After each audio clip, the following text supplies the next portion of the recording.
Here at the Yeast Scrap Store, and as you can see, the children from St Ben's are having a great time behind us, creating all sorts of birds and creatures, and if you look over my shoulder you might see my armadillo. And we are reusing, recycling all sorts of scraps that people have donated to create creatures, things that remind us of the gifts of God. We're here to think about what a wonderful world we live in. And we're thinking about rainbows and flowers and all the things that God has given to us. It's their future we're thinking about, not just our own. And many of us during this Lent challenge are beginning to consider how we use the gifts of God in our world and how we might not just exhaust the gifts of the world, but actually ensure that we keep it for generations to come.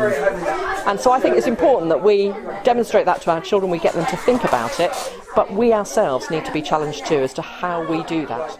I'm very aware that much of our world is actually being destroyed and not looked after by us, the people who it was made for. I think it's important that we demonstrate that to our children, we get them to think about it, but we ourselves need to be challenged too as to how we do that. Now, I don't know about you, but when I'm out in the world, I'm reminded of God very much in terms of his creation and the gifts that he's given to us. I often find that it's when I'm outside that I feel nearer to God. And I can remember as a child, some of the stories of the Bible came alive for me because we did them outside, not just in. I remember having an outdoor breakfast picnic by an outdoor swimming pool when I was on camp as a child.